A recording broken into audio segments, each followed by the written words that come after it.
তোমার চক্ষু লাগাতে যাই, হাসি হাই করে দাও। আমি বলবো বাই, কারণ আমারই টাকা চুলো লাগছে। হ্যালো এভরিওয়ান, সবাই কেমন আছো? আশা করছি সবাই খুব খুব ভালো আছো। আমিও খুব ভালো আছি। নতুন একটা ভিডিওতে সবাইকে অনেক অনেক অনেক স্বাগত। আর এই ঠান্ডায় কে কেমন আছো সেটা কিন্তু অবশ্যই আমাকে কমেন্টে জানিও। আমি খুব একটা ভালো নেই, কারণ আমি খুব শীতকাতুরে একটা মানুষ, আর ঠান্ডা ভীষণ লাগছে। আর ব্যাকগ্রাউন্ডে সাউন্ড তোমরা পাবে আজকে প্রচুর পরিমাণে, কারণ আমাদের এখানে আমি জানি না আজকে কেন এত পরিমাণে গাড়ি যাচ্ছে। তো সেই জন্য সরি, কারণ আমি ছাদে এসে ভয়েসটা দিচ্ছি, তো ব্যাকগ্রাউন্ডে তো একটু সাউন্ড আসবেই। তো যাই হোক, চলো ভিডিওটা শুরু করা যাক। আর আজকে আমরা যাচ্ছি লেন্সকার্টে। আমার বোন চোখে কিছু দেখতে পাচ্ছে না, সব ঝাপসা দেখছে, যদিও ভবিষ্যৎটা অন্ধকার। সেই অন্ধকার ভবিষ্যতে যদি কখনো একটু আলো দেখা যায়, সে আলোটা তো বেচারি ঝাপসার জন্য দেখতে পাবে না। তো সেই জন্য যাচ্ছি ওর জন্য চশমা আনতে। তো চলে এসেছি স্টেশনে, মানে শ্যামনগর স্টেশন। আর শ্যামনগর স্টেশন থেকে পায়ে হাঁটা 2 থেকে 3 মিনিট, কি বড়জোর 5 থেকে 10 মিনিট লাগবে লেন্সকার্টে যেতে। তো আজকে লেন্সকার্টে যাচ্ছি। তো চলো, ভিডিওটা স্কিপ করো না কেউ, আর সাবস্ক্রাইব করে নিও সবাই আমার চ্যানেলটিকে, ভালো লাগলে, না ভালো লাগলেও করে দিও। তো চলে এসেছি লেন্সকার্টে। আর এখানে কালেকশন খুব ভালো। আমি আগে একদিন এসেছিলাম ওর চেক আপের জন্য, তো সেদিন চেক আপ করেছিল ওর চোখে, আর তারপর চশমার অর্ডার নিয়ে চলে যাই। আর আজকে যাচ্ছি আমরা সেই চশমাটাকে আনতে। আর দেখো কত কত সানগ্লাস কালেকশন, খুবই ভালো ছিল। আর বাজেটটা আমার বাজেটের না হলেও তোমাদের বাজেটের মধ্যেই হবে, আমি জানি, কারণ মাসের শেষে আমি পুরো গরিবস মানুষ হয়ে গেছি। তো সেই জন্য আমি এখন আরেকটা চশমা নিতে পারবো না। আমি এখন একটু নিজেরা দেখিয়ে নিচ্ছি।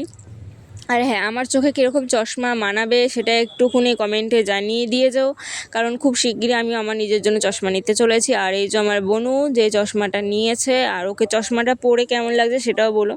আমার নিজের মনে হচ্ছে ও আমার থেকে 5 বছরের বড়। তোমাদের কেমন লাগছে অবশ্যই কিন্তু আমাকে জানিয়ে দিও। আর তারপরে চশমাটা নেওয়ার পর ওর আবার চেক আপে নিয়ে গেছিলো ওকে, যে চশমাটা পরে ঠিকঠাক দেখতে পাচ্ছে কিনা। আর ততক্ষণ আমি এখানে অপেক্ষা করছিলাম, আর চশমা দেখছি। চশমাগুলো ভীষণই ভালো ছিল, কম বাজেটেরও ছিল, বেশি ছিল, সব রকম প্রাইসের মধ্যেই ছিল। কিন্তু আমার যেহেতু বাজেটটা লো আছে, মাসের শেষ, বছরটা শেষ, সেই জন্য তো আমি নিজেকে একটু দেখিয়ে নিলাম। তো তারপর চেক আপ করিয়ে বোনও চলে আসলো। তো বনুর এই যে চশমাটা নিয়েছে নতুন, আগের বারেরটা অন্যরকম ছিল, এবারটা অন্যরকম। আর স্টেশনে আসার পথে দেখলাম কত সুন্দর গোলাপ ফুলগুলো, দেখে মনে হচ্ছিলো একটা যদি কেউ দিত, কিন্তু দেবে কে, সেই মানুষটাই নেই, আমাদের জোটেনি কপালে। তো যাই হোক, আমরা চলে এসেছি স্টেশন। এবার আমরা যাব বাড়িতে। যেহেতু এই বছর আমি ওকে অনেকটা দামি গিফট দিয়েছি, ও নিজে দামি গিফট নিয়েছে, সেই জন্য ও আমার কাছে কিছু খাবারের বায়না করেনি। রাস্তায় একদম চুপচাপ গেছে, চুপচাপ বাড়ি চলে এসেছে।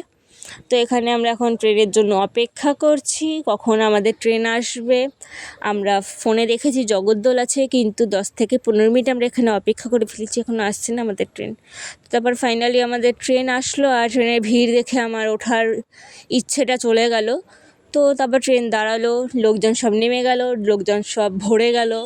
ভরে যাওয়ার পর মনে হলো ট্রেন ফাঁকা হয়ে গেছে, তো আমিও উঠে গেছিলাম। আর দেরি করে লাভ নেই, বাড়ি যখন যেতেই হবে, চলো আগেই যাই।